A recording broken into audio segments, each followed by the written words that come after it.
दोस्तों स्वागत है आपका हमारे YouTube channel target civil services में।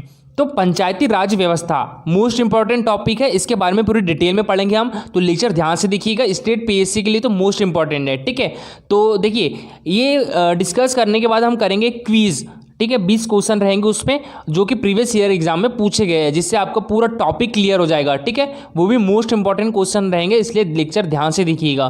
तो चलिए स्टार्ट करते हैं। देखिए पंचायती राज व्यवस्था का लक्ष्य क्या है, तो गांव स्तर को मजबूत और सक्षम बनाना है हमारी पंचायती राज व्यवस्था का लक्ष्य। देखिए अगर हमारा गांव डेवलप्ड होगा तो हमारी कंट्री भी डेवलप्ड होगी। ठीक है, तो गांव स्तर को मजबूत और सक्षम बनाना पंचायती राज व्यवस्था का लक्ष्य है। अच्छा, गांव स्तर को मजबूत और सक्षम यानी डेवलप कब बनाया जा सकता है, तो वहां पर शिक्षा के स्तर में सुधार हो, स्वच्छता में सुधार हो, जल संरक्षण पर काम हो, तालाबों का निर्माण हो और कृषि स्तर में सुधार हो, तभी हमारा गांव डेवलप्ड हो सकता है। तो पंचायती राज व्यवस्था यानी ये क्या होता है, ग्रामीण स्थानीय स्वशासन पद्धति यानी रूरल सेल्फ गवर्निंग सिस्टम, गांव का अधिकार, जो गांव के लोग हैं उनका शासन। ठीक है, यही है पंचायती राज व्यवस्था, क्योंकि उन्हीं को पता है कि हमारे गांव को डेवलप्ड कैसे किया जा सकता है, वहां पर किस चीज़ की आवश्यकता है। ठीक है, तो उन्हीं को शासन प्रदान करना यही है पंचायती राज व्यवस्था।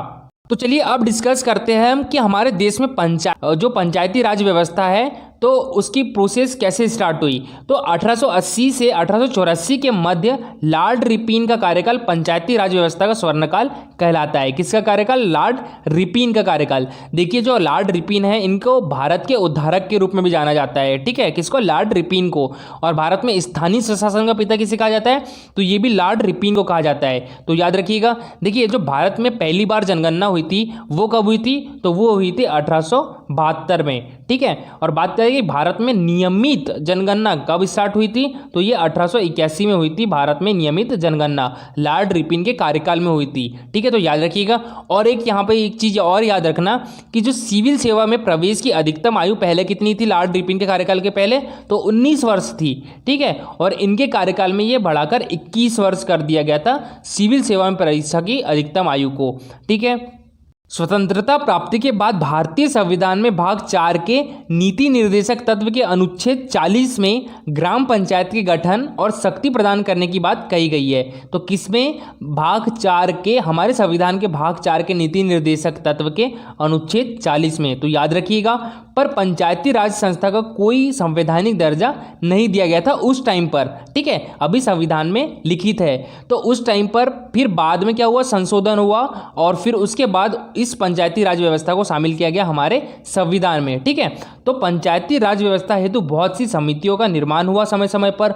तो चलिए डिस्कस करते हैं किस तरह उसकी प्रोसेस है। ठीक है, समितियों की। तो सबसे पहले हम देखते हैं बलवंत राय मेहता समिति। ठीक है, बलवंत राय मेहता 1957। ठीक है, तो त्रिस्तरीय पंचायती राज व्यवस्था का सुझाव किसके द्वारा दिया गया था, तो ये बलवंत राय मेहता समिति के द्वारा दिया गया था त्रिस्तरीय पंचायती राज व्यवस्था का सुझाव। ये मोस्ट इंपॉर्टेंट क्वेश्चन है, अभी लास्ट ईयर एमपीपीएससी 2019 में आया था ये क्वेश्चन। ठीक है, तो याद रखिएगा। अच्छा, इनने क्या सुझाव दिए कि गांव स्तर के विकास के लिए ग्राम पंचायत का गठन हो। ठीक है, और खंड यानी ब्लॉक स्तर के विकास के लिए पंचायत समिति का गठन हो और जिला स्तर के विकास के लिए जिला परिषद का गठन किया जाए। तो ये किसने सुझाव दिए थे? ये बलवंत राय मेहता समिति ने सुझाव दिए थे। देखो इन्होंने सुझाव दिया और अप्रैल 1958 को इनको स्वीकार किया।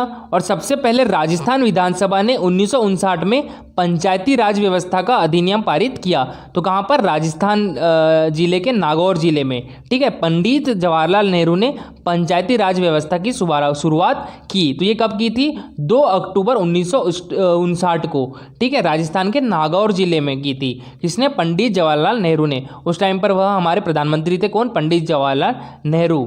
देखिए यहाँ पर कौन कौन से क्वेश्चन बन सकते हैं कि पंचायती राज व्यवस्था की शुरुआत कब हुई थी, तो 2 अक्टूबर 1959 को हुई थी। डेट मोस्ट इंपॉर्टेंट है, याद रखिएगा। ठीक है, कि राजस्थान के किस जिले से हुई थी, तो नागौर जिले से हुई थी। ठीक है, अच्छा किस राज्य में सबसे पहले हुई थी, तो ये हुई थी राजस्थान में। तो ये भी इंपॉर्टेंट है। अच्छा, पंचायती राज व्यवस्था को लागू करने वाला दूसरा राज्य कौन सा था, तो ये था आंध्र प्रदेश। ठीक है। पहला राज्य कौन सा था, तो ये राजस्थान था और दूसरा था आंध्र प्रदेश। अच्छा, फिर उसके बाद देखा कि पंचायती राज व्यवस्था उतनी अच्छे से इम्प्लीमेंट नहीं हो रही है, तो उसके बाद अशोक मेहता समिति बनाई गई। ठीक है, ये कब बनाई गई थी, 1977 में। तो ये द्विस्तरीय पंचायती राज व्यवस्था का सुझाव किसने दिया था, तो ये दिया था अशोक मेहता समिति ने। ठीक है, किसने दिया था, द्विस्तरीय अशोक मेहता समिति ने, और त्रिस्तरीय बलवंत राय मेहता समिति ने दिया था। तो इन्होंने क्या सुझाव दिए थे कि मंडल स्तर पर मंडल पंचायत का गठन हो और जिला स्तर पर जिला परिषद का गठन हो। देखिए यहाँ पर एक चीज याद रखना, इन्होंने जो है अशोक मेहता समिति में ग्राम पंचायत की जगह मंडल पंचायत का सुझाव दिया था, किसने, अशोक मेहता समिति ने।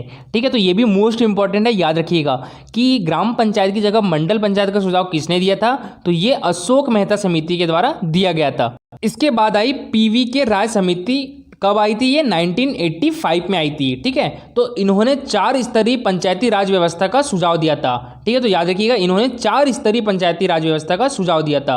राज्य स्तर पर राज्य विकास परिषद हो, जिला स्तर पर जिला परिषद हो, और मंडल स्तर पर मंडल पंचायत हो, और ग्राम स्तर पर ग्राम सभा हो। पूछ सकते हैं कि 4 स्तरीय पंचायती राज व्यवस्था का सुझाव किसके द्वारा दिया गया था, तो पीवी के राय समिति के द्वारा दिया गया था। ठीक है, इसके बाद में 1986 सिंधवी समिति और 1988 थुंगल समिति। इन्होंने पंचायती राज संस्था कौन सी है, वही ग्राम पंचायत होगी एक, और एक कौन सी, जिला परिषद। इनको संविधान में स्थान दिया जाना चाहिए। तो इनकी सिफारिशों के फलस्वरूप 73वें संविधान संशोधन 1973 के तहत पंचायती राज संस्थाओं को संविधान में स्थान दिया गया। ठीक है, तो ये मोस्ट इंपॉर्टेंट है।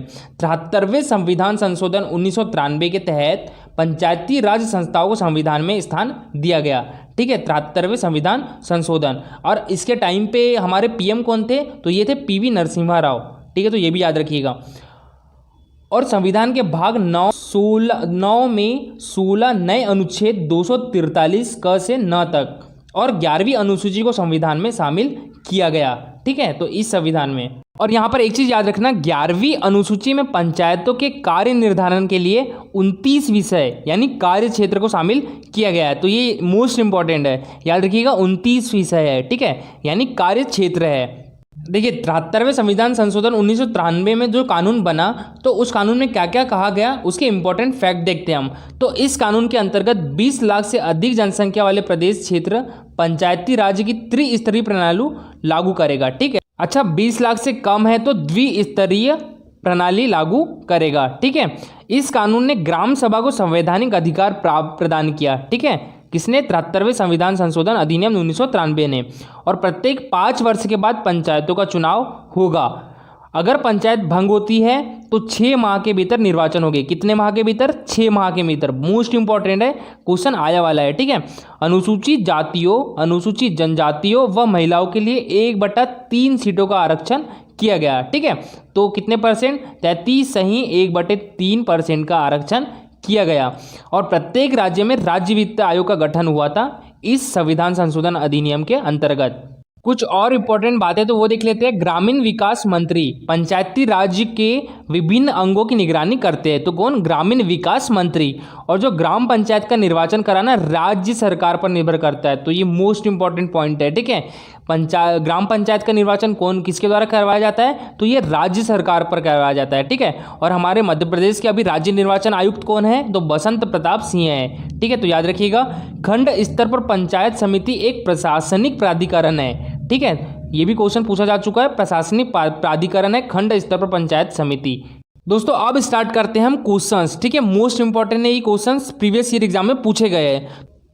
भारत में सही स्थानीय स्वशासन का जनक किसे कहा जाता है, तो ये कहा जाता है लॉर्ड रिपन को। तो इसका आंसर क्या हो जाएगा, ऑप्शन नंबर बी। ठीक है, लॉर्ड रिपन को कहा जाता है।